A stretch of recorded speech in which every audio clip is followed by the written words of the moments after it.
So this week was three articles. First one being why service learning is bad. Second one, do something for your soul, go to Haiti. And last one being the ethic of care for self as practice of freedom. First, I'm going to start off by talking about why service learning is bad. This was very, very informative in the sense that I never stopped to think what the difference between service and volunteerism was or is until I took Civic Ethos. Really explained why service and volunteering is different and why that is. But this article really reiterates it and solidifies what has been being taught or what has been taught. So it really talks about how a lot of the time people or organizations, even students, professors, and universities go into an aspect or a community to help individuals and don't stop and see what kind of aid they really need or what the true problem at hand is. And a lot of these centers or programs that are created for the community aren't being community led, so they're feeling like outsiders or excluded in a sense rather than being included in something that could really benefit them in the end if they were included, because they know the true problems at hand. They're going through that. They're the ones that are having they're the ones that are having the difficulties, or maybe not in their eyes difficulties, but in our eyes difficulties. So we really need to take a step back and not try to overstep how we're helping and really see what the true problem is at the core, because by not doing that, we're not really helping them in the particular way they need. We're trying to help ourselves and really sometimes even check off boxes. A lot of the time people are doing volunteering or things like that because they need to check off hours for their job, or they need to check off a box for their resume, or they need to check off a box in order to get into college, or need to check off a box in order to stay in a group, an organization in college. And so this article really dove into how doing things such as volunteering, yes, it is a good thing, but at the same time, sometimes that short-term volunteering can cause long-term issues for a community, and that is being ignored. So it really talks about how service really needs to be more reiterated in a sense rather than just volunteering. And a lot of the time, or at least in the article, it says that a lot of the time some people don't stop and think about why these people are in this situation. They simply just blame them. And so my project that I'm planning to do is to help homeless individuals obtain more knowledge and get a meal while doing it.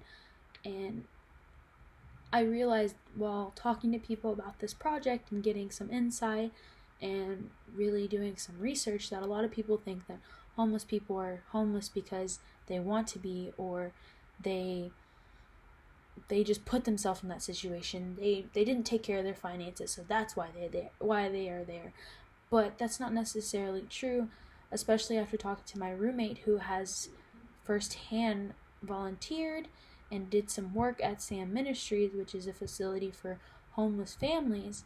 How they really sometimes are put into that situation by simply one action, or not necessarily action, but one thing that happened to them that put them there. So whether it be a fire, or a family leaving an abusive parent or spouse, or a veteran just not being able to find a job, there's all kinds of issues that could be at hand. Even mental health is a big thing that is ignored when it comes to the homeless community. So I believe that this article really helped me see that we really need to look at the core of the problem, not just the outer lining and saying, oh, they're homeless, they need food, let's feed them. No, why did they get here? Really making bonds and relationships with these people in order to see what they need, or what they feel they need in order to become more self-sufficient in a sense, and be able to re-enter what we call society, because at this point their world is revolved around around where they live, which is Sam Ministries. But Sam Ministry really pushes getting them back on their feet in order to be self-sufficient and take care of their family. So I believe that they're really pushing that service aspect of, they're not just looking at the short-term goals of, okay, let's feed them. No, they're looking at the short-term goals. Okay, we're going to feed them in order to give them energy. Then we're going to give them classes if they weren't given these classes, or we're going to give them counseling if they need counseling because of some mental health issue, or we're going to give them the support they need, or the love they need, or compassion they need in order to succeed in certain areas that they feel they need to succeed in. So I believe that this article just really made me see that, yes, volunteering is good in a sense, but sometimes it's just looking at the short-term issues, and it really can make long-term issues for the community. So how service learning sometimes is bad because it really is pushing not the right aspect of things, how we really need to look at the core of the issue rather than just simply going in at surface level. Next, I'm going to talk about do something for your soul, go to Haiti. Funny story, I actually read the wrong article first and was very uncomfortable while reading it. So I had to take a step back and realize that it was the wrong article, because I didn't think that I would be required to read something such as that. It was talking about the race and everything, and certain interactions between a man and his orientation to himself. So it was very uncomfortable to read, and I didn't think that would be something that we would read. It really didn't have a point to the story, rather than how things had portrayed in his life, or how they progressed through his life. So then when I went and read do something for your soul, go to Haiti, it really made sense that was the correct article and I was reading the right thing. So after reading it, it was talking about an individual who wanted to go back to his homeland and do something good and really help those. And so he was on a bus. He didn't want to socialize because he said, hey, it's not a social trip. It's something for me to really do for my community. So they're on their way. The driver's suggesting, hey, buy it from different people because that's going to help multiple businesses, not just one, or multiple individuals, not just one. And then they pull up to this campsite, and it's not what he expected at all. He had paid roughly $1,100 and for a trip that was $500, but the rest was supposed to be towards fundraising and going to the individuals that they were going to be helping during the mission. But when he pulled up to the site, he realized that wasn't what was happening, and his friend Kathy was on the same boat. She also didn't see how these people that were members of the mission weren't being moved by the sights they were seeing, which were dead men on the side of the road in gutters, basically slaughtered at a point. And she was just crying and very emotional, but the people that were members of the mission didn't seem fazed because this is something they saw regularly, or just simply didn't see how they could fix it, so didn't feel emotional about it. So yeah, that was just something that his friend had seen. And so they get to the village, and the people of the mission start blowing up balloons, having a parade, and that just really infuriated him, because he felt like he was back when he was there with Papa Doc, who was a ruler, and how he threw pennies out of the window of his limo and would enjoy seeing those people fight over those pennies and be exhilarated by pennies, when to him that wasn't anything. So he felt that was a similar situation happening, is that they were using these resources like balloons and parade supplies. They spent money on those things, which could have been spent towards other resources that could have been beneficial to these individuals. So he was infuriated by that, and he found that very dehumanizing, because because it dehumanized his own people in a sense. It was basically giving a celebration that his money could have been spent towards something like a house or running water and things like that. Then he was more infuriated when he got to the priest's living quarters, which is where they stayed, and that cost $8,000. Had running water, heat, a garage for the car, everything, or for the van, everything you can think of. It was $8,000, and he realized that the priest actually seemed disgusted by the people he was helping. Even though those people were in awe of him, they worshipped him because he was bringing them people to help them and was supposed to be building them schools and houses and things that were supposed to be beneficial to them. So they were praising him, and he found it disgusting, and he was just enjoying life in his $8,000 house. So that really upset him in a sense. And then he just kept seeing these horrible scenes that were being put up that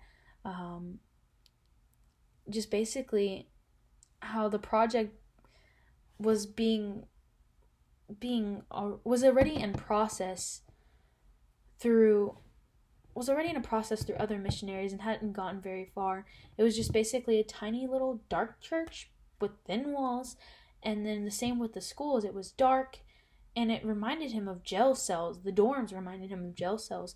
So yet again, just dehumanizing, and it just basically in his eyes showed wastefulness and no sensitivity towards those people and their living conditions.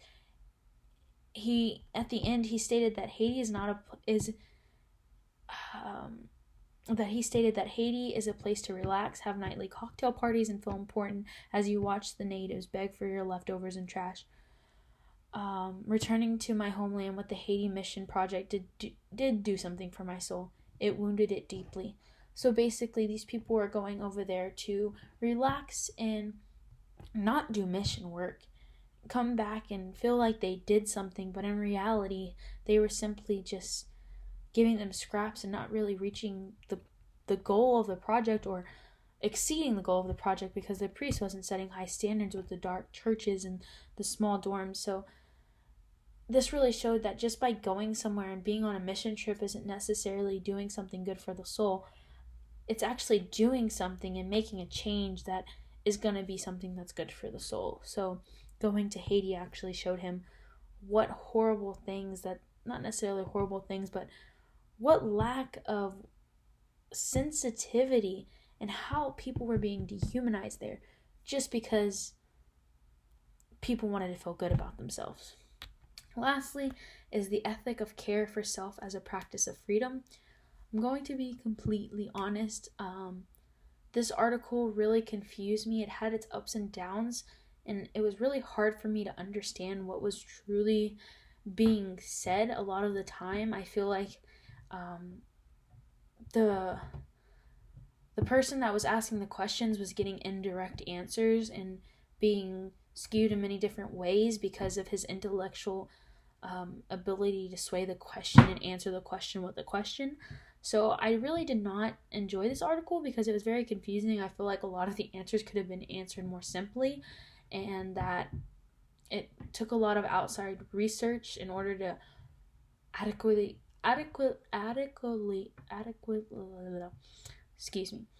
to actually understand what was really being said.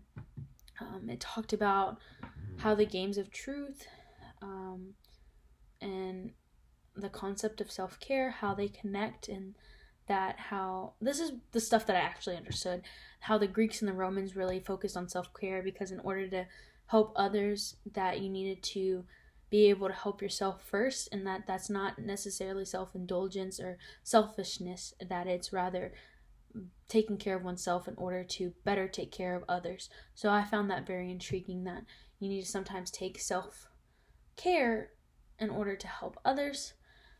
And then it kind of strayed off into egoism and power, and how power is a strategic game and not evil.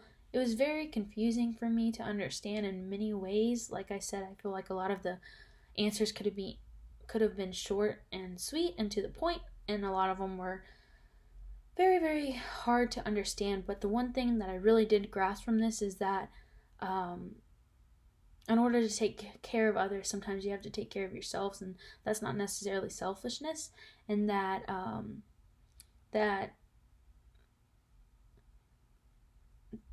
there was bits about liberty and liberation and how that's power that kind of keyed in, but really the big takeaway from this was like how the Greeks and Romans have how they took care of oneself and how that's evolved to now, how that self-care can sometimes be selfishness and things like that because of the hashtag self-care movement and things like that. But in the end, if you do it correctly like the Greeks and Romans and you actually help oneself in order to help others, how that actually is correct self-care. So I found that intriguing from that article. But overall, I really enjoyed all the articles because it really explained why service learning can how in some sense how it can be bad, because it really emphasized what volunteerism is. And then I enjoyed doing something for your soul, go to Haiti. It really showed that sometimes not all things that are meant to be good are necessarily good in a sense. Sometimes other people can have different ideas of what good is and how things are portrayed, and in the end not necessarily help the people that they're there to help. And it was also by mistake I read the wrong article, so I got to read an article that made me uncomfortable, but it was also it really helped me key into who Papa Doc was, who was the ruler that the previous author had wrote about.